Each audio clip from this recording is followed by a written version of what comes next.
tudo bem? Você está em mais um novo programa, episódio do podcast Política Real, junto com o Portal IG. Hoje o meu convidado é especial. Ele é amado por petistas e bolsonaristas. É o jornalista e analista político de primeira, Piperno. Piperno, seja bem-vindo, viu? Muito obrigado pelo convite e agradeço demais, inclusive, o exagero. Piperno, deixa eu te perguntar. Vamos começar primeiro por conta da história, conhecer um pouco sua história, que muitas vezes vê o Piperno pronto aqui.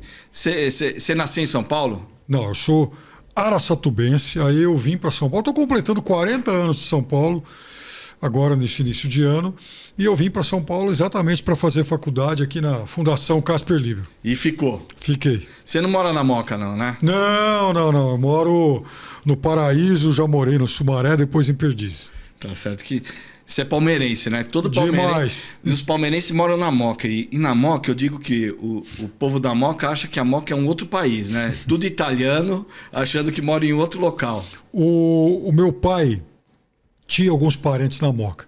Família do meu pai, Piperno, pelo lado do meu avô paterno, Moscatelli, a minha avó. E ainda hoje é possível você encontrar piperos e moscateles que a gente às vezes nem conhece. Meu pai chegou a conhecer, meus tios mais velhos, mas a minha geração teve pouco contato. Teu pai de que região da Itália? Meu pai nasceu no estado de São Paulo, na cidade de São Paulo? Olímpia. Olímpia. O meu avô veio da Calábria. Conheço de Olímpia. Catanzaro. Olímpia virou uma região de parques aquáticos. Sim. Tem um deputado lá que é meu amigo, que foi prefeito lá, que é o Geninho. O primeiro jogo de futebol da minha vida, que eu assisti em um estádio, foi lá em Araçatuba, estádio Doutora Adhemar de Barros, Araçatuba e Olímpia. Meu pai me levou para assistir exatamente o time da cidade natal dele. Vamos começar a falar sobre política, né? Essa semana tá bem calma, né? Tá bem calma. Tivemos ontem a prisão via Polícia Federal da questão da Marielle, tem a questão das saidinhas, tem um pouco a avaliação do Lula na última semana, mas vamos começar a falar sobre a Marielle. Esse final de semana, parece que, pelo menos o ministro da Justiça, disse que o cerco se fechou, ou o processo se fechou com os mandantes da morte da Marielle, né? Um conselheiro do Tribunal de Contas do Rio, um deputado federal, a família Brazão, e que foi a surpresa de todo mundo, o Rivaldo, que era o delegado responsável sobre a investigação do caso Marielle, que muitas vezes bateu no peito, colocando que a Polícia Civil do Rio de Janeiro tinha toda a credibilidade para investigar o caso, tirando isso do governo federal, mas a Polícia Federal foi a fundo e prendeu essas 3 pessoas. Você acha que se encerra por aqui mesmo esse caso Marielle? Não. Talvez a gente tenha conhecido agora os protagonistas de uma outra etapa, da etapa das pessoas que autorizaram esse ato criminoso, né? Porém, o ministro deu como encerrado o caso porque achou o mandante e achou o motivo, que era uma questão territorial, onde a Marielle tinha um trabalho, não sei se o termo correto é trabalho social, mas tinha um trabalho lá junto com aquela comunidade, principalmente por conta de terrenos na região, que eles também tinham interesse e acabaram, por esse motivo, ceifando a vida da Marielle. Você acha que não encerrou por aí? Não, esse crime vai ter outros desdobramentos. Então, já se sabe quem apertou o gatilho e quem contratou o Rony Lessa para executar, então, essa ação criminosa. Agora, e quem planejou, né? Sim. Foi o delegado Rivaldo. Ele foi o grande exatamente. planejador. Tanto é que eu estava lendo um pouco, porque agora começa, como ele abriu o sigilo, você começa a ler um pouco e ver um pouco o enredo de tudo o que aconteceu. O Rivaldo fez um único pedido, que não fosse, que a morte, que o Rony não matasse a Marielle, no deslocamento da casa dela para a Câmara e da Câmara para casa, justamente para o processo ficar no Rio de Janeiro, coisa Sim. que ele conseguiu até esse momento, até ontem, né? Então, por isso que eu acho que algumas etapas elas estão resolvidas. O que está faltando? As motivações. Quem seriam os beneficiários dessa ação? Né? Porque, então, houve essa ação criminosa. Mas não ficou claro que foi a família Brazão? Não, por não. conta de guerra territorial? Perfeito, a família Brazão. Mas, assim, a família Brazão, eu acho que ela não agiu sozinha. Não era a única interessada no desaparecimento da Marielle, no assassinato da Marielle. Então, há outros interessados do ponto de vista econômico, porque muita gente atuava nessa questão desses loteamentos, enfim, não era exclusivamente a família Brazão. Então, quem mais se beneficiou disso? E outra coisa, quais foram os agentes da lei de fato envolvidos nisso? E aí, para mim, a gente vai desenrolar mais uma parte desse enredo, porque no Rio de Janeiro, o que se assiste com cada vez maior frequência é o fato da gente descobrir cada vez mais agentes públicos ligados à segurança envolvidos em atividades criminosas. Então eu tenho citado muito esse livro chamado Milicianos, lançado aí no fim do ano passado. Esse livro trata de centenas de agentes da lei envolvidos com o crime, seja com milícia, seja com segurança de bicheiro, ligações com traficante. O que é o Rony Lessa? Rony Lessa é um personagem formado e pago pelo Estado. Um ex-policial. Um ex-policial que se bandeou para o lado do crime. Na semana passada, não vamos esquecer que a polícia do Rio de Janeiro prendeu 18 policiais ligados ao bicheiro Rogério Andrade, fazendo a segurança de um bicheiro, ou seja, o Estado remunera a forma e ele conta com essas pessoas, com esses bandidos nas suas fileiras. Então esse é um problema mais sério. Mas como resolver? Porque até ontem eu participei do Tá na Roda, lá na Jovem Pan, e eu fui atrás de informações diferentes da notícia, né? Que nem desde 2018, de 2008 para cá, 94 políticos tiveram a vida ceifada, certo? Entre eles, vereadores, vice-prefeito, prefeito. Rio de Janeiro. Sim. Estamos falando do Rio. Esse problema de milícia existe no Brasil inteiro, mas lá parece ser um problema muito grande. Por quê? Porque pega o Tropa de Elite, certo? Tropa de Elite 1 e 2 tratou justamente dessa relação das milícias com jornalistas. 2006, por exemplo, foi quando eles começaram a filmar isso. A gente está falando de 18 anos atrás, não é um negócio de ontem. Eu falei 2005. Não, é isso aí.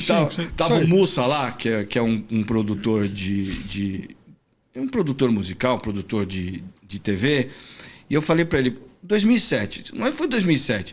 Começaram a escrever em 2003, 2004, começaram a filmar em 2005, ficou pronto em 2007. Porque você não faz um filme daquele em 6 meses. Demora um ano e pouco para ficar pronto. Ou seja, quase 20 anos que a gente sabe como funciona. E essa milícia, hoje é milícia. Antes era o jogo do bicho, né? O jogo do bicho, né? São donos ou patronos de escolas de samba, acabaram perdendo um espaço... Não foi eliminado, mas acabaram perdendo espaço para essa milícia, que na maioria são policiais aposentados, que têm relação com o governo, e o narcotráfico. Tem solução? Porque nós estamos falando isso, brincando ou não, colocando filme, 20 anos. Sim. Então, veja, para mim é claramente um quadro de metástase na questão da segurança pública. 40 anos atrás, o governador Brizola, muito atacado na época pela direita, inclusive por setores ditos liberais, democráticos e tal, por ineficiência na questão da segurança pública, mas naquele momento, 40 anos atrás, o Brizola falava o seguinte: temos que acabar com essa polícia. e fazer outra. Essa polícia, ela está doente. Nós temos que fazer isso. E isso era tratado na época com muito desdém. Ah, porque o Brizola não quer deixar a polícia subir o morro. Ah, porque o Brizola é amigo dos bicheiros. Não, ele apontava o dedo para uma questão que a gente discute hoje. Só que ele falava isso 40 anos atrás, no momento também que o Darcy falava, bom, ou a gente deixa as crianças em tempo integral, ou então nós vamos perder essas novas gerações para o crime. Muito bem, o tempo passou.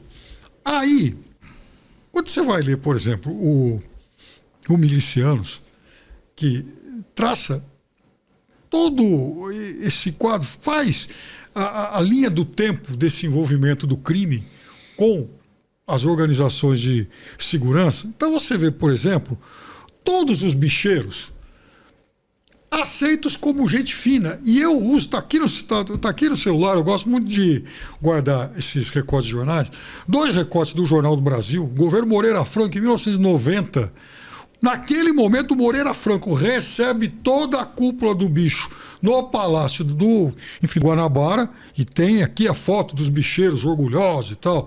Castor, Anísio Abrão, Capitão Guimarães, essa turma toda sendo recebido com todas as honras pelo governador do Rio de Janeiro, que se comparou à Rainha Elizabeth quando ela condecorou os Beatles. Ou seja, ele recebendo gente supostamente do povo, né? Figuras, né? Enfim, populares e tal. E a sociedade convivia muito bem com essa turma. Só que isso não acabou. O que aconteceu agora? No desfile da Beija-Flor de Nilópolis, que homenageou, pago, claro, né, recebendo para isso e tal, a prefeitura de Maceió. Estava lá o seu Arthur Lira, que pegou um jatinho, desceu no Rio de Janeiro e foi para a avenida, e tem, para mim, uma das imagens mais escandalosas dessa ligação do mundo político com o crime desses últimos tempos. Ele, a 2, 3 metros de distância, desfilando lá na avenida, ao lado de Anísio Abrão. Ora, o Anísio Abrão, acho que dispensa apresentações. Então, como é que a sociedade não se escandaliza ao ver o presidente da Câmara dos Deputados, que agora fala de um monte de projeto de combate à criminalidade aí e tal, no asfalto da Marquês do Sambódromo, ao lado de um notório bicheiro? Mas como que faz se o carnaval é a maior festa popular do país? Ué, mas o que o... Tudo bem, é a maior festa popular do país, mas é por conta disso que você vai ter que ir lá e abraçar o crime? Não vai. Mas o cara não é... Mas ele não tá preso. Ué, mas ele não é notoriamente um bandido? Ou pelo menos alguém que foi preso várias vezes? Alguém acusado de um monte de crimes? Como é que você vai dar o braço, sair de braços dados com um personagem como esse? Só porque ele cumpriu as penas dele e tal? Ora, esse tipo de mancha, ninguém tira dele. Então tá aí o Rogério de Andrade, o outro bicheiro, parceiro dele, tendo 18 dos seus seguranças, todos policiais, presos.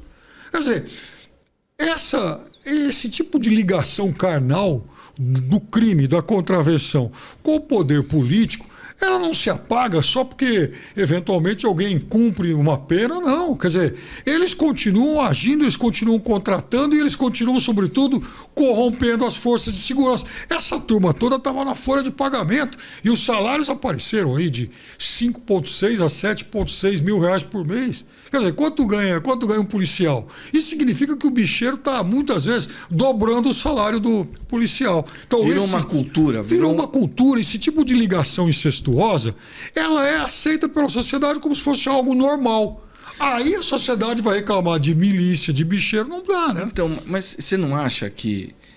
A gente fala da sociedade, né? Vamos puxar um pouco isso. Porque... O deputado federal do Brazão, o Chiquinho, né? Chiquinho Brazão. Sim. Ele foi eleito pela população. Foi.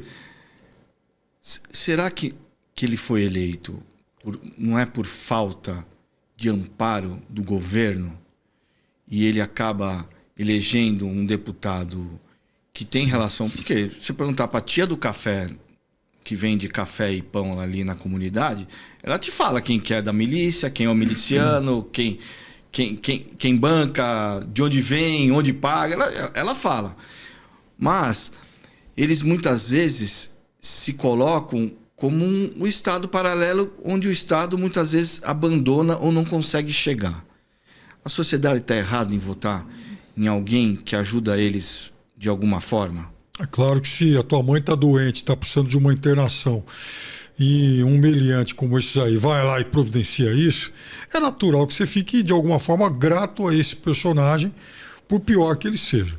Então a sociedade não é culpada. Agora, aí que está o negócio. A sociedade, ela convive também cinicamente, não só por conta da ausência do Estado, mas também pelo pão e circo, pelo circo, entretenimento. Então, o cara, ele é um bandido, mas ele banca o carnaval, né? A comunidade curte aqui o carnaval, emprega a gente, então, e aceita, assimila.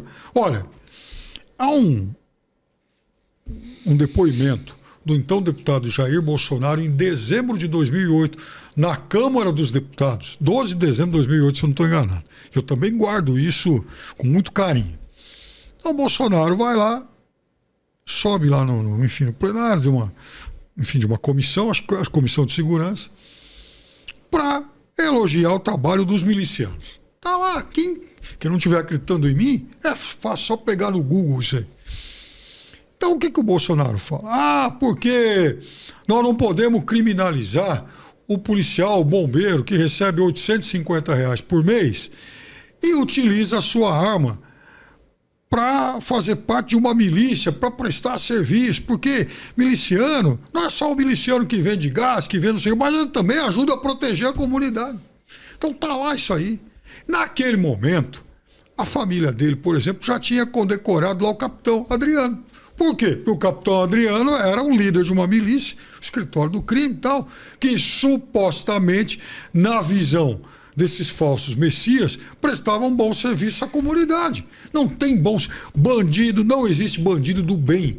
É isso que a população, às vezes, cinicamente se recusa a admitir. Então, falando em Bolsonaro, vamos voltar um pouco para o caso da Marielle. Já que você falou em Bolsonaro, existia uma narrativa ou existia uma vontade de parte de um lado político de colar a morte da Marielle à família Bolsonaro. Bom, o ministro encerrando o caso, ainda acho que, igual você, ainda acho que ainda vão ter outros desdobramentos, porque eu acho que a família, de repente alguém da família faz uma delação premiada e o negócio continua. Eu acho que é o que vai acontecer.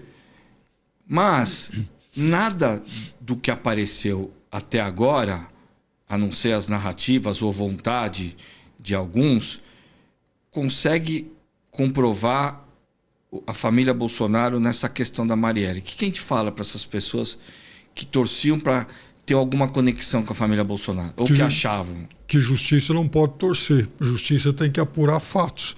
Então, por enquanto, há zero de conexão entre a família Bolsonaro e esse crime. Porque senão o Rony Lessa teria falado também, não teria guardado, né? Ainda mais um peixe graúdo desse. O Rony Lessa, que era, aliás, vizinho do Bolsonaro naquele condomínio lá no Rio de Janeiro.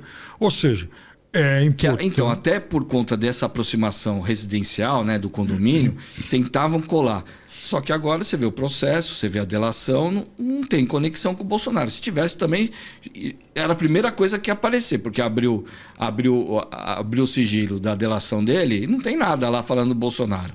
Bolsonaro, a família, né? Ele, o filho Flávio, né? Eles tinham conexões com o capitão Adriano. Ponto. Mas até onde se sabe, zero de conexão com esse crime da Marielle. Então, é também uma leviandade tentar forçar a barra para dizer que tem as digitais da família Bolsonaro. Não tem. Não sei que apareça lá na frente alguma coisa nova, mas por enquanto não tem. Justiça não pode torcer. Justiça tem que apurar fatos. E por quê? Você conhece bem a política, né? Conhece os dois lados, né? Por que uma delação premiada, por um lado, mais à direita, ela é aceitável e as delações do lado mais mais à esquerda, não, isso aí não, delação não vale, foi forçado. Por que tem essa discrepância entre um lado e o outro? Eu acho que esse instituto da delação premiada ele está sendo aperfeiçoado. Eu acho que, veja, você não pode constranger, para um lado vale e para o outro não vale. Sim, eu acho que não dá para constranger um acusado e vice-versa, até que ele faça algum tipo de delação. Mas eu acho que nesse passado mais recente, eu acho que as delações elas têm sido utilizadas, né, de uma forma mais sensata. Não no sentido de constranger o acusado para que ele seja forçado a algum tipo de delação. Não. Para indicar algum nome ou para comprometer alguma autoridade. Sim, eu acho que... E assim, quando a Polícia Federal encaminha esse processo, eu confesso para você que eu sinto mais confiança. Eu acho que a Polícia Federal é uma corporação de excelência dentre aquelas várias que o Brasil tem, especialmente na área de segurança. Porque o Cid, vamos falar do Cid, que é o ajudante de ordem do Bolsonaro, que fez uma delação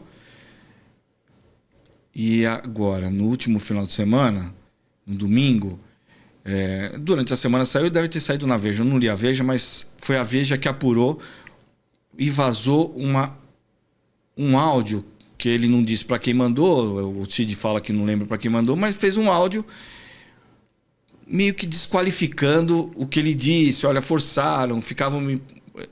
Isso aí é uma estratégia ou ele realmente bobeou? Ou realmente, para quem ele estava mandando, ele de alguma forma estava se justificando e não foi real, porque agora também foi preso de novo? Não era bem isso, a delação tá ok...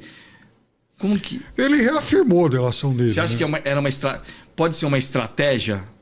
Eu acho que se for uma estratégia... Para desqualificar o que ele tinha dito? Eu acho que se for uma estratégia, foi uma estratégia muito ruim, né? Ele teria outros meios para desqualificar e, eventualmente, alegar que tenha sido constrangido a falar o que ele disse. Mas, a partir do momento também que ele reafirma isso e deixa muito claro que aqui, veja, porque o que vazou foi uma conversa informal dele com um personagem que não sabe quem foi. Então, foi uma conversa informal que ele não ratificou. Depois disso, ele, né, deu um outro depoimento e confirmou o que ele disse lá atrás. Então, agora, primeiro, eu acho que o que vazou não tem poder de anular o que foi dito e agora redito aí, então, né? Segunda coisa, se ele descumpriu parte do acordo ao falar sobre o tema, ao se deixar gravar e ao acusar os supostos acusadores dele, né? Então, ele que vai se ver com a justiça agora. E o Bolsonaro? O Bolsonaro está com diversos processos nas costas, né? Tem o processo agora da carteira de falsificação da carteira de vacinação, o processo dia 8/1, a venda das joias e a questão do vamos falar, eu vou falar do golpe, mas porque ele ajudou a planejar o que tinha vontade de dar um golpe, que é justamente esse processo do Cid. Qual que você acha o final? Eu acho que o final vai ser o Bolsonaro preso. Você acha? Eu acho que, inclusive, essa história do cartão de vacinação é muito sério. Agora, vamos lá. Vamos imaginar que mas seja... Você não acha, porque a Lava Jato, o grande finale, né, que a Lava Jato acabou, né, deve ter continuado alguma coisinha, mas o grande finale, o pacote final foi a prisão do Lula. Sem dúvida. Você acha que o grande finale, você acha que para terminar tudo isso que começaram tem que ter a prisão do Bolsonaro? E aí eu te faço uma pergunta. Não é ruim para alguém que é presidente da República sempre... não, o presidente tem que fazer tudo certinho e tal. Mas você não acha que para quem senta na cadeira da presidência ter essa faca no pescoço de não saber o dia de amanhã, depois de 4 anos, de qualquer processo virar uma guerra é que agora a gente vive uma polarização muito ferrenha. Uma guerra de polarização. Não, agora tem que prender o anterior e o cara senta na cadeira já com medo de ser preso depois de 4 anos. Eu acho que, veja, Tudo vai depender de como ele age no momento em que está sentado naquela cadeira. Quando alguém, por exemplo, é acusado de roubo de joias, isso não é um negócio banal, né? Principalmente se tratando de um presidente da República. A questão do cartão de vacinação também eu acho muito sério. Agora, vamos imaginar que seja difícil a tipificação de crime na questão da acusação de golpe. E, de fato, não é. Eu estou convicto de que ele agiu para que o país sofresse um golpe e tal, e vejo conexão do 8 de janeiro com isso tudo, mas vamos imaginar que eu esteja totalmente errado e a justiça não consiga estabelecer esse tipo de conexão. Muito bem. Vontade é crime? Porque ele pode ter vontade. É o que se alega, né? É a dúvida que se levanta. Às vezes a gente pensa, eu vou pegar esse cara na porrada. É crime o que eu estou pensando? Sim, exatamente. Então é difícil tipificar em algumas situações. Perfeito. Mas, independentemente disso, há não só as digitais, como o Bolsonaro é quase que um réu confesso na questão do desejo de golpe. Ele é alguém acusado por 2 dos seus 3 chefes militares. Isso não tem precedente na história do Brasil. Em nenhum momento da história do Brasil, um chefe militar falou assim, olha, então eu participei de uma reunião em que o meu superior, o presidente da República, falou que queria um golpe e me chamou para isso. Aí eu disse, não, tô fora, eu sou um legalista e tal, e ainda vou dar a voz de prisão pro senhor. Então, veja, se isso do ponto de vista da justiça é de difícil tipificação, eu acho que em relação à condenação moral está muito claro, todos os elementos estão lá, né? Então não é uma ilação de alguém que fala, puxa, será que ele era um golpista? Não, ele era declaradamente um golpista, segundo os principais assessores dele, 2 dos 3 chefes militares e o ajudante de ordens. Então me parece que em relação a questão dos testemunhos, não há mais dúvida em relação a isso. A dúvida é saber o que a justiça vai fazer daqui para frente. Se, por exemplo, tentar constranger as Forças Armadas é ou não algum tipo de crime. Eu não sei. Há correntes que defendem que sim, outras que não. Então, agora, o fato é que eu acho inadmissível grande parte da sociedade brasileira continuar prestando solidariedade a um tipo golpista, porque ele pode estar isento de qualquer coisa, mas de uma acusação jamais. Ele é um tipo golpista. Ele tentou, ele flertou. Ah, não conseguiu, então não foi golpe. Ok, uma forma de se é uma forma de se raciocinar. Mas que houve uma urdidura, que houve uma tentativa, houve.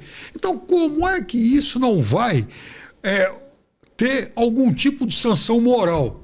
Então, pelo menos isso, acho que pelo menos... Então, a sociedade brasileira deve pelo menos isso. Porque aí, nossa, se não houver, nós vamos cair, então, na lógica do cidadão que a gente discutia minutos atrás, que ele sabe que o miliciano é um criminoso, mas ele continua apoiando o miliciano, o traficante, o bandido. Você acha que... porque polarização sempre existiu, né? Assim... Pegar em São Paulo, era o Maluf, PT, depois PSDB e PT. Nacionalmente, era PSDB e PT. Em algum momento, o PSDB não soube se conectar e o Bolsonaro entrou nesse buraco. Mas as pessoas tinham uma... Eu digo que eu era de uma geração, que eu ia no bar lá, eu morava na Zona Norte, e os meus amigos na juventude, eu sempre fui de juventude estudantil, juventude partidária, então sempre fiz política, né? Eu chegava lá, todo mundo falando de futebol e viravam o nariz e falavam assim, ó, lá vem o político, virava o nariz. Hoje, essa mesma turma só fala de política, uns falam até bobagem, né? Porque todo mundo acha que sabe falar política hoje, mas pelo menos estão conversando.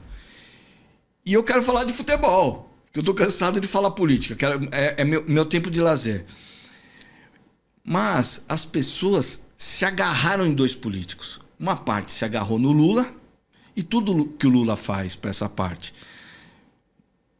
Muitas vezes é algo que tem que ser feito e a história do Bolsonaro também. Mesmo o Bolsonaro passando um processo jurídico, ele ainda continua carregando uma grande massa de pessoas que acreditam nele. Muitas vezes acreditam que o que ele fez era porque era o sistema. E o Lula também. O Lula ainda... O Lula tem uma pesquisa semana passada que ele tem caído, muito por conta da economia e acho que por conta de algumas falas dele. Minha análise, né? Que ele erra muitas vezes na fala dele. E a economia não tem jeito, a economia as pessoas identificam o governo federal quando vai bem e acaba virando um mau humor. Mas por que as pessoas se agarraram tanto em 2 líderes? E as pessoas não tinham isso na política. As pessoas viravam o nariz para a política e votavam muitas vezes para continuar do jeito que estava. Né? Não, deixa do jeito que está, não mexe no meu queijo, está tudo certo. Hoje é um enfrentamento que as pessoas não conseguem ter diálogo. Porque o PSDB e o PT, às vezes eu falo que eu sinto saudade das reuniões que a turma falava que era regada a vinho, que todos se encontravam e se ajustavam e se acertavam. E hoje não tem diálogo. Eu acho que, no caso da direita brasileira, ela vive uma espécie de síndrome de Estocolmo em relação ao Bolsonaro. Então, ela foi sequestrada pelo Bolsonaro e gostou. Porque, veja... Não é pelo do Lula também? Mas eu acho que o Lula tem um componente diferente aí. No caso do Bolsonaro, por exemplo, e essa é uma das diferenças em relação ao Lula, esse movimento puxado pela extrema-direita é anterior ao bolsonarismo. Ele nasce em 2013. Ainda não se falava em Bolsonaro protagonista naquele momento, mas já se falava de um antipetismo, de uma parte da sociedade indo radicalmente para a direita e a passos galopantes ainda. O Bolsonaro vem e ele, de certa forma, capitaliza isso. E esse segmento da sociedade brasileira, ele acolhe o Bolsonaro de braços abertos e se sente bem com ele. Esse é um problema. E por que é um problema sério? Porque isso, de certa forma, atropelou e matou a direita tradicional. Fenômeno que acontece em outros países do mundo. E isso é muito perigoso. Então, por exemplo, você vai na França hoje, cadê a direita tradicional? A direita de Giscard, Sarkozy, mais recentemente, inclusive a direita que fazia oposição ao Partido Socialista. E, de repente, essa direita praticamente morre, assim como a centro-esquerda. O que aconteceu na França nessas últimas eleições? É bem verdade que o presidente Macron ele é ainda um centrista. Mas ele é um personagem cada vez mais raro da política europeia. Por quê? Porque na França já se digladiam 2 polos que brigaram nessas 2 últimas eleições, em condições quase que de igualdade, por uma vaga em segundo turno. É o França insubmissa à esquerda, do Jean-Luc Mélenchon, que é uma espécie de PSOL, um discurso mais radical à esquerda, e do outro lado Marine Le Pen, que já vem fazendo um movimento até rumo a alguma moderação, porque à direita já surge um outro personagem, o Éric Zemmour e tal, de discurso muito mais hard, como acontece na Itália, como acontece na Espanha, como a gente acabou de ver em Portugal, como também já tem na Alemanha. Então, em todos esses países, a centro-direita e a centro-esquerda passam por notórias dificuldades. Aqui no Brasil, chegou esse movimento de extrema-direita, atropela a direita tradicional. Cadê a direita tradicional? Não se fala mais dela. Não se fala. Só se fala em bolsonarismo. A direita tradicional virou centrão. Ela virou centrão em grande medida. E ela tem voto aí para Congresso, mas ela não tem. Imagina que ela vai ter um personagem para disputar uma eleição presidencial. Não tem. Vai ser o ungido pelo bolsonarismo. Agora... A direita tradicional estava com o PSDB. Estava apoiando o PSDB circunstancialmente, porque era antipetista e tal. Né? No caso do Lula, eu acho um outro fenômeno interessante. Primeiro que o Lula não nasce com esse tipo de movimentação do eleitor. O Lula é final dos anos 80. O Lula é um fenômeno old school. De movimentos sociais. De movimentos sociais.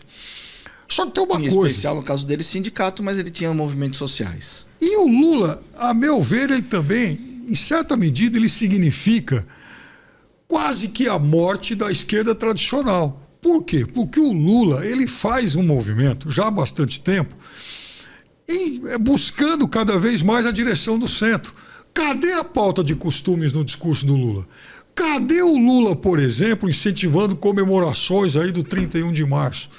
Cadê o Lula radicalizando o discurso para contemplar pautas do MST? Esse Lula não existe mais, só que a sociedade, especialmente a esquerda, elas ainda não estão preparadas para discutir esse novo velho Lula. Então, o Lula é o último personagem, talvez, que consiga dar rosto à esquerda sem ser hoje, de fato, um personagem de esquerda. Então, para mim, essa é a grande metamorfose que acontece na política brasileira. O Lula vai ser o último representante disso. E eles não estão preparando um sucessor, Cadê o sucessor? Talvez o Haddad, o moderado? Pode ser. Mas ele também é um moderadíssimo e não é um quadro que converse sistematicamente com o povo, com a esquerda. Não tem uma linguagem direta como o Lula tem. Cadê o Haddad, interlocutor dos movimentos sociais? Não existe esse político. Então, um outro erro que, inclusive, a ciência política do Brasil comete... Você acha que o Boulos pode estar sendo preparado para o Lula para ocupar esse espaço? Ele é indiscutivelmente mais parecido com o Lula de antigamente, mas eu acho que não tem o mesmo carisma e não tem um bom senso e fala muita bobagem muito cedo. Não sei. Eu tenho muita dúvida se ele vai, em algum momento, conseguir ocupar esse vácuo. Talvez aqui no estado de São Paulo. Mas eu acho que ele vai ter muita dificuldade em se tornar um personagem nacional. E um erro que a ciência política comete, e a esquerda também, é imaginar que com Lula e Bolsonaro a gente vive uma polarização direita e esquerda. Não. O Lula é um personagem mais perto, muito mais perto do centro. Imagina, por exemplo, o Bolsonaro indicar conservadores para o STF e para a PGR. O Lula faz isso. Agora, você imagina o Bolsonaro indicando gente de esquerda, gente com outro perfil para essas funções? Não. Então, mas ele colocou alguém de direita, ou menos progressista, que é o ex-advogado dele, como Zanin. Porque era ex-advogado também. Tinha uma questão de honra, uma questão de vida. Né? Não é... Ele pouco se importou pelas convicções do Zanin. Tanto é que existia uma pressão muito grande de colocar gente mais ligada ao progresso. Mas olha que coisa fantástica. O Lula tendo no entorno dele, o homem da mais íntima confiança dele é alguém de convicções conservadoras. Então, o Lula, ele não é mais alguém preso a esse ideário de esquerda. Mas é isso que eu falei. Vou sair um pouco dessa pauta, mas é isso que eu falei.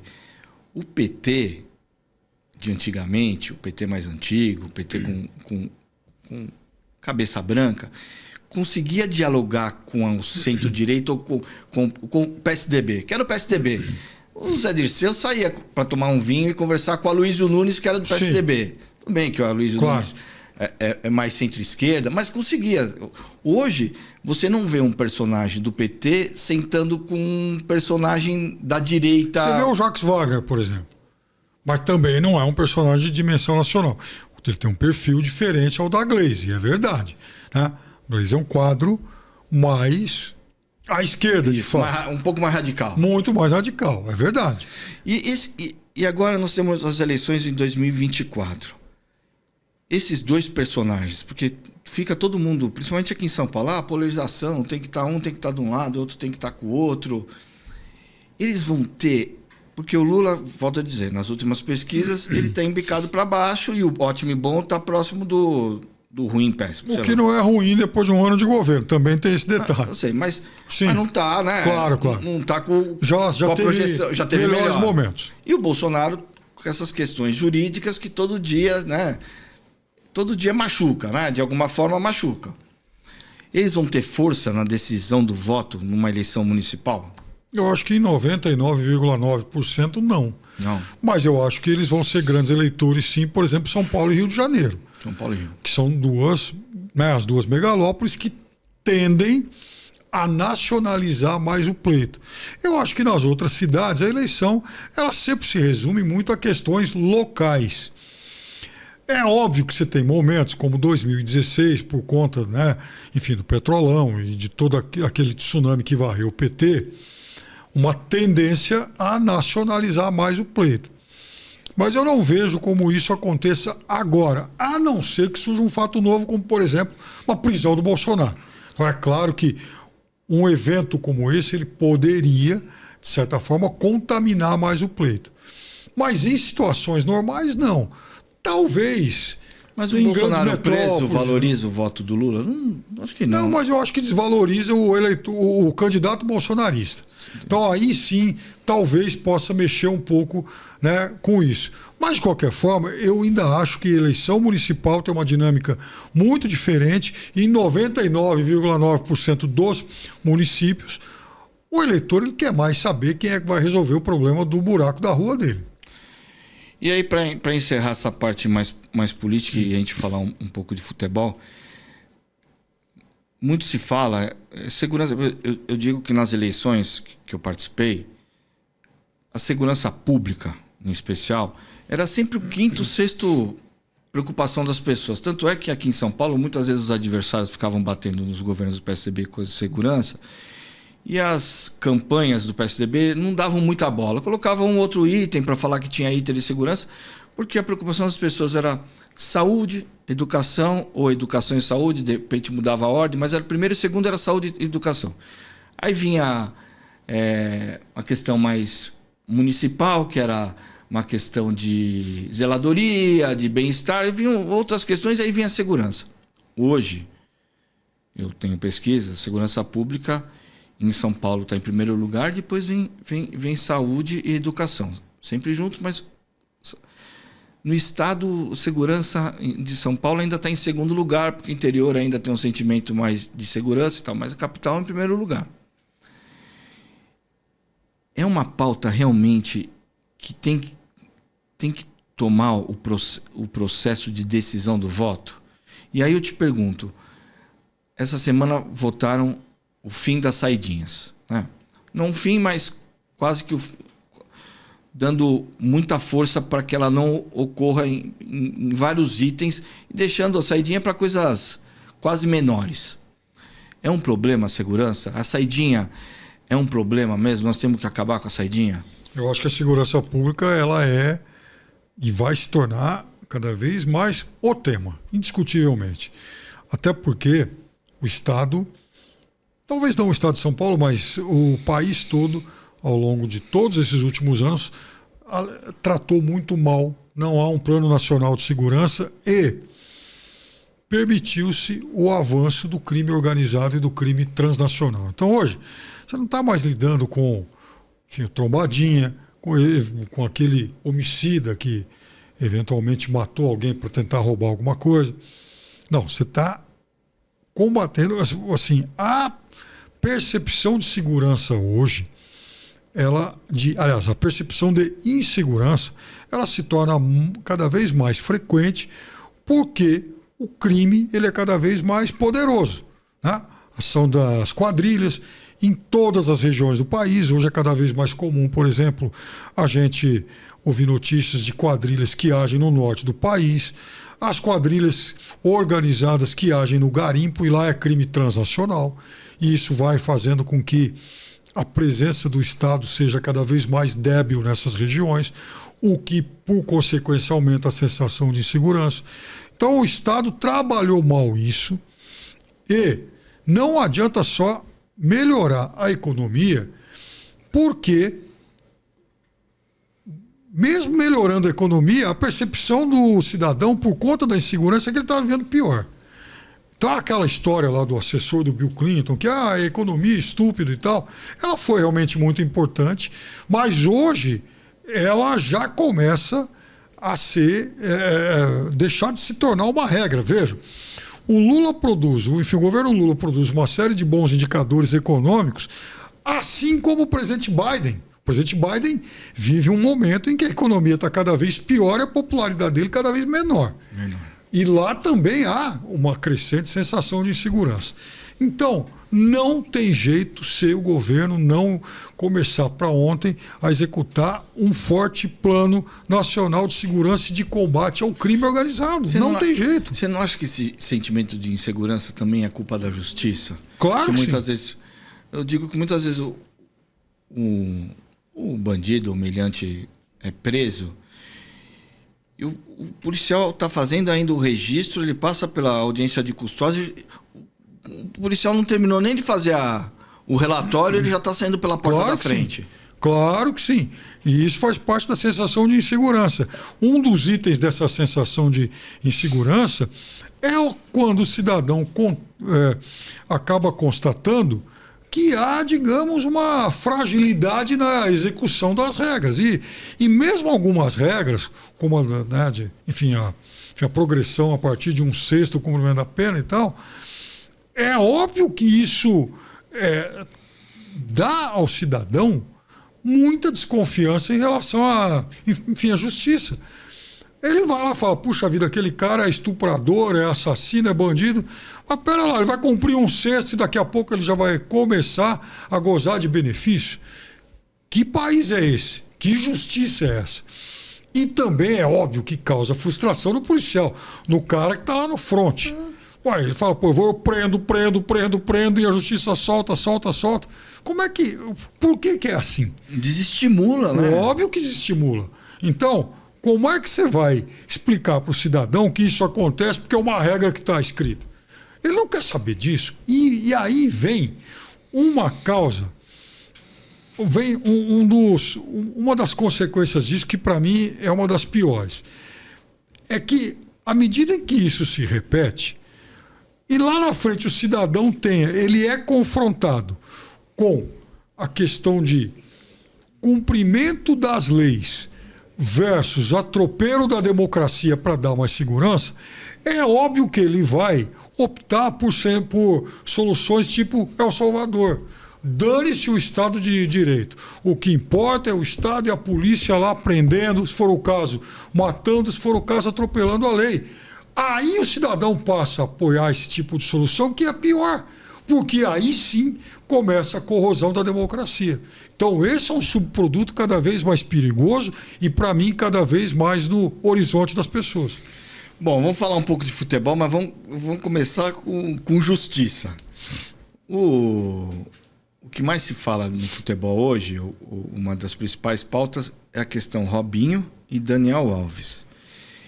E muito se fala também que a CBF, as federações, tudo se calaram, tudo ficaram omisso a esses processos. Você acha que eles tinham que se posicionar? Eu acho que todo mundo tinha que se posicionar.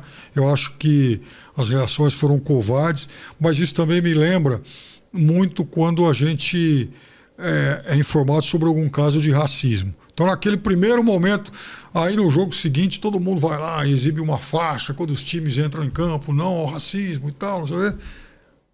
2 dias depois já se esqueceu disso. Então, é aquela coisa o show não pode parar, independentemente da falta de caráter dos seus personagens. O mundo futebol, assim como o showbiz, assim como várias outras atividades humanas, infelizmente, elas preferem não lidar com esse tipo de coisa. Em Hollywood, toda hora a gente vê casos aí de assédio, de gente sendo acusada e tal. E o que acontece? Basicamente nada. Então, as reações elas são covardes. Os personagens que poderiam, por conta do seu poder de influência, de fato modificar esse debate e modificar consciências e a percepção das pessoas, não movem um pelo em relação a isso. Imagina, por exemplo, se um Neymar da vida vai se manifestar em relação a isso, considerando que, inclusive, esses dois jogadores... contrato que ele tem. Lógico. Agora, aí você citou quem pode realmente mexer com isso. Os patrocinadores, quem põe dinheiro. Quando o Santos fez o último movimento tentando contratar o Robinho, 2, 3 anos atrás, por que o Robinho não fechou o contrato? Contra o processo. Pressão de patrocinadores. Então os patrocinadores, naquele momento, inclusive pressionados aí pelo público feminino, que também é consumidor, falou, opa, tô fora. Vendo o Daniel Alves pagando, foi o quê? Comprou liberdade, 1 milhão de euros. Você acha que o Robinho se arrepende de não ter terminado esse processo lá na Itália do que ser preso aqui no Brasil? Eu acho que a Itália ainda é um pouco mais rigorosa que a Espanha. A Itália é mais acostumada a punir. E a Itália, por exemplo, em vários momentos, ela puniu jogadores que participaram de transações ilícitas, de facilitação de resultados. Então, pelo menos em relação a isso, a Itália tem uma tradição melhor que a Espanha. O que aconteceu com a Espanha foi uma vergonha. Primeiro que ele conseguiu atenuar a pena fazendo aquele primeiro pagamento lá atrás. Então a pena ficou menor, ficou inferior a 5 anos, porque ele tinha feito já um pagamento, né, lá atrás. E agora paga mais 1 milhão de euros para conquistar a liberdade. É uma vergonha. Você é palmeirense, né? Sim. Eu entrevistei aqui o Serdã e o meu filho, eu estraguei a criança, eu sou corintiano e ele é corintiano roxo, de ir no estádio, tirar a camisa na hora do gol. Tem 11 anos, tem 11 anos. E eu falei assim, olha, o papai vai entrevistar o Serdã. Você é um traidor, já tá entrevistando alguém do Corinthians e tal. Aí ele falou assim, mas faz uma pergunta para ele e eu vou te fazer. O Palmeiras tem Mundial?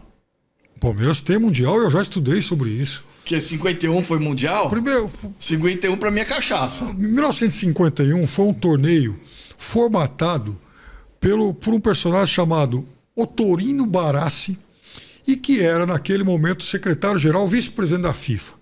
O que o senhor Barassi fez? Ele veio para o Rio de Janeiro, no mês de janeiro, bem no início do ano, se instalou no Rio de Janeiro por mais de 40 dias para formatar um torneio. Era o segundo executivo da FIFA que veio formatar um torneio. Aí ele, resolvida essa questão da formatação, e foi o formato que, inclusive, anos mais tarde ele utilizou para criar um negócio chamado Copa dos Campeões, ele vai para a Europa para ele fazer o convite aos times europeus que vieram para cá.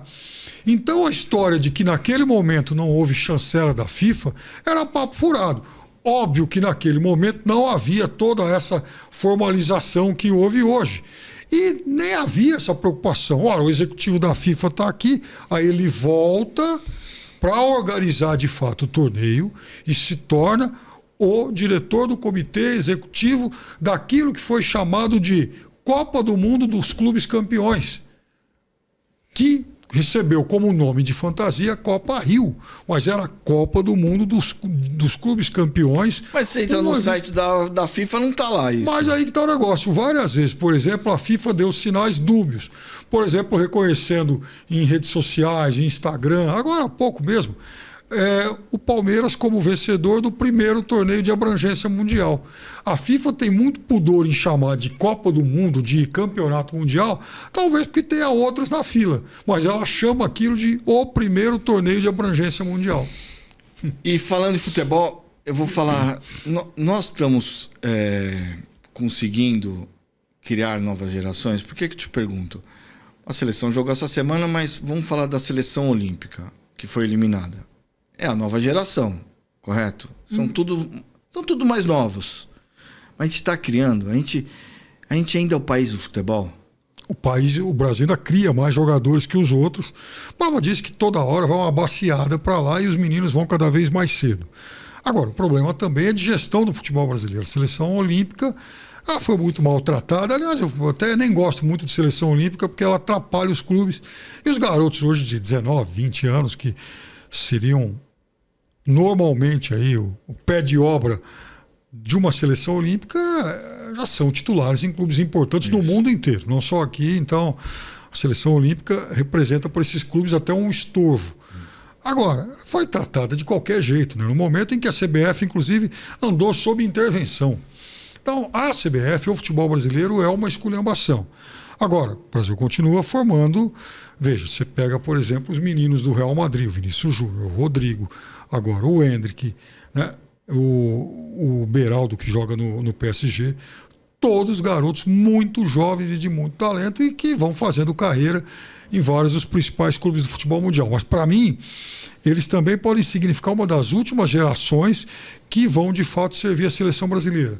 Por quê? Porque eu acho que vai acontecer um momento em que as federações europeias elas vão pressionar a FIFA para diminuir a obrigatoriedade de 5 anos de residência no país europeu para que esses garotos possam pleitear uma nova nacionalidade.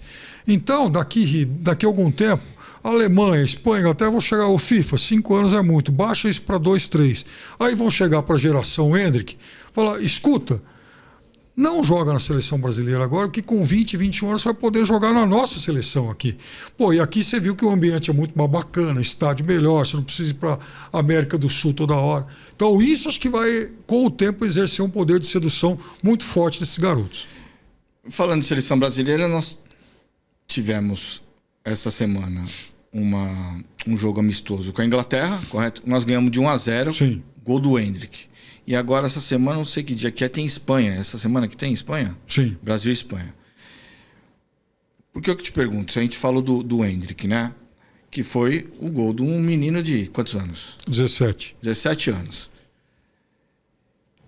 A gente ainda é dependente do Neymar? Eu acho que não mais. Neymar foi o grande talento que o Brasil revelou nos anos 2000, mas é também obrigação de quem trabalha com a seleção brasileira buscar soluções. Não se justifica mais a Neymar dependência, considerando principalmente que é um jogador que tem outras preocupações. Ele é incrivelmente talentoso, mas ele não quer saber só de jogar futebol, o que, aliás, é um direito dele. E do que você viu no jogo da Inglaterra, você acha que o Brasil está no caminho certo? A gente vai ter alegria na próxima Copa ou está longe de tudo isso? Só um primeiro jogo de um novo ciclo. Ainda é muito prematuro para qualquer análise. É claro que é muito melhor você começar um trabalho ganhando, principalmente vencendo um rival grandão num estádio mítico, como aconteceu. Então, esse roteiro foi fantástico. Agora, é um roteiro escrito para apenas um jogo, né? Então, nesse jogo, o Brasil se comportou muito bem. Só que ainda seria ser excessivamente assodado imaginar que essa vai ser a fotografia que vai antecipar os novos tempos. Está muito cedo para isso ainda. A gente vai jogar com a Espanha, você até falou um pouco sobre isso, sobre a questão do racismo, né? A gente vai jogar contra a Espanha, Vinícius Júnior vira e mexe, sofre racismo lá na Espanha.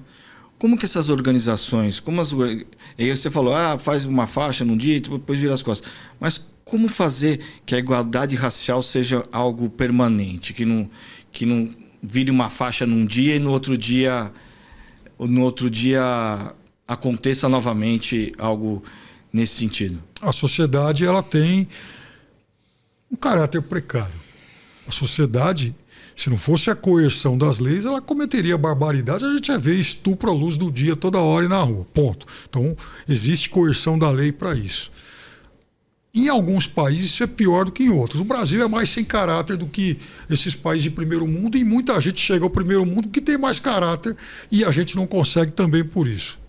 Mas na Europa existe, como em todo lugar do mundo, um grande contingente que não tem caráter. Então, o racismo é uma expressão dessa doença de alma, doença de caráter.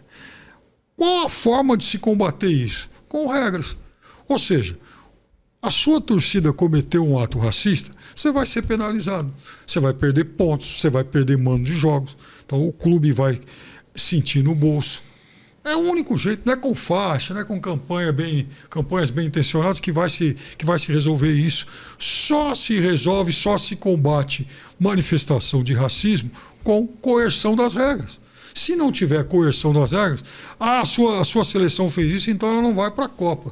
Poxa vida, mas como assim deixar minha seleção fora da Copa do Mundo? Uai, seu país não tem caráter. O Comitê Olímpico agora faz isso com a Rússia. Eu acho que o Comitê Olímpico Internacional ele tem dado alguns bons exemplos. Essa vai ser a segunda Olimpíada consecutiva que a Rússia não vai poder, por exemplo, hastear os seus símbolos, bandeiras, participar de desfile de delegações por conta de atos de guerra que ela tem cometido. Certo. Então, os atletas russos, muitos deles vão poder competir em modalidades individuais, nas coletivas não. Então, esse é um caminho. E o futebol, ele hesita em fazer a mesma coisa. E agora nós estamos na etapa final do Paulista. Seu Palmeiras pega o Novo Horizontino e o Santos pega o Bragantino. Tá confiante no Palmeiras? O Palmeiras é muito favorito. Se vai ganhar ou não, o campeonato é outra história. Mas ele é, mais favorito do que jamais. Talvez tão favorito quanto tenha sido ano passado, quando fez a final contra o Água Santa. E você acha que o Abel continua mais 2 anos no Palmeiras? Ele continua no mínimo até o Mundial de 2025. Já chegou até aqui, não vai abrir mão agora de uma Copa do Mundo de clubes, exibir o time dele contra os grandões da Europa, até porque isso vai fazer bem para a carreira dele também. Você acha que a tia Leila é uma boa administradora? Excelente. E ela é mais macho do que quase todos os cartolas aqui em atividade no futebol brasileiro. Acho que o Palmeiras ganha muito com ela. Ganha muito. Bom, chegando nos finalmente aqui, Piperno, vamos falar um pouco mais. Qual programa que o pessoal que nos assiste pode te encontrar? Onde que eles podem te encontrar? Programa 3 em 1, diariamente na Jovem Pan News, segunda a sexta, das 16 às 18 horas, e também na programação esportiva da Jovem Pan. E falando em programa, num dos programas, eu acho que foi no 3 em 1, você teve um piripaque lá, foi no 3 em 1? Na verdade, o ano passado eu passei mal em um programa, em um Canelada, um programa esportivo. Aí eu fui para o hospital. Aí pediram para você sair. Sim. E identificaram um AVC, foi isso? Na verdade, houve também um exagero nisso. Eu tive um descontrole de diabetes, eu nunca tinha feito tratamento algum, sempre fui relapso com saúde, e aí aquilo estava descontrolado. Então, naquele momento, por alguns instantes, me deu, por alguns segundos, uma perda de movimentos aí no braço e na perna direita. Voltou rápido, mas aí o primeiro hospital onde eu fiz um diagnóstico apontou um problema chamado AIT, que seria sim um início de um AVC. Fui para um outro hospital e aí o tratamento foi diferente, apontou que realmente havia um quadro pico de diabetes fora de controle, algo que desde então vem sendo o que mudou na tua vida esse susto? Cuidados, né? Eu não tomava cuidado algum. Hoje eu tomo insulina diariamente, remédios. Enfim, eu passei a me comportar como alguém dependente de acompanhamento médico. Piperno, mais algum projeto em mente? Eu tenho vários aí para esse ano. Eu, inclusive, trabalho para no 3 em 1 você é o 1, né? Desde o início. Agora até mais suave. Mas no começo realmente foi duro. Não, mas fala dos projetos, que eu lembrei dessa história. Não, eu tenho alguns projetos aí voltados a futebol. Eu quero trabalhar mais com alguns projetos solos. Inclusive tem uma marca de cerveja com quem a gente está conversando exatamente para fazer transmissões de futebol em locais assim totalmente diferentes. Eu gosto de coisas fora da caixa. Tal, e quem sabe alguma coisa. Você sabe que quando eu vou na Dirce lá, encontro o Ceará. Sim. O Ceará fala assim, pô, vem tomar uma cerveja com o Piperno aqui, porque às vezes no final da tarde eu vou lá, faço aquele linha de frente, acaba umas 4h30, 5 horas, eu faço uma hora, eu peço uma cerveja. Eu falo assim, pô, traz o Piperno pra vir tomar com você. Eu gosto muito de lá, já tomei, barris de cerveja lá, então. Grande figura o Ceará e a Dirce também. Piperno, obrigado por ter vindo, adorei o papo. Eu disse no início que você é amado pelos petistas e pelos bolsonaristas. Por quê? Eu sou sócio... E jamais fui filiado a partido algum. Eu quero sempre destacar isso. Não, porque eu sou sócio do Círculo Militar. E agora que eu fui na Jovem Pan, tem a turma mais antiga lá que fica falando. Mas eles têm respeito... Você tem opinião, muitas vezes se coloca até para o programa, você vai mais para a esquerda, né? Mas eles têm carinho e têm respeito por você. Não é porque às vezes a gente vai lá, parece um outro esquerdista lá, você vê no chat nego xingando e tal. Mas eu vou lá no clube e eles têm respeito e gostam de você, os bolsonaristas. Olha, eu só tenho uma coisa a dizer. Quem me xinga em rede social perde tempo, porque eu não respondo a rigorosamente ninguém, inclusive nas minhas próprias redes. Fiquem à vontade para me xingar. Ajam educadamente. Então, porque às vezes eu até bloqueio algum, porque os xingamentos eles são extensivos a outras pessoas. Agora, o meu irmão, por exemplo, é bolsonarista. Então, e eu sempre fui alguém à esquerda. E não é por conta disso que eu defendo que se saia matando, agredindo gente na rua. A gente tem que viver em um mundo civilizado. E no mundo civilizado a gente discute, a gente debate, mas a gente não se mata. Você acha que a Venezuela e Cuba são países com ditadores ou não? São ditaduras que envergonham a esquerda, e a esquerda brasileira tem a obrigação de se manifestar contra isso. A Venezuela, por exemplo, que impede os opositores de se candidatarem à presidência, tem um regime que é um escárnio. E a esquerda tem que dizer isso sem filtros e sem qualquer tipo de censura. Piperno, obrigado, viu? Até a próxima. Muito obrigado pelo convite. Super Papo, Piperno, um cara querido na Jovem Pan, jornalista, comentarista de primeira. E você que nos acompanhou, nos siga nas redes sociais e faça sua inscrição no YouTube. Até o próximo episódio. Valeu!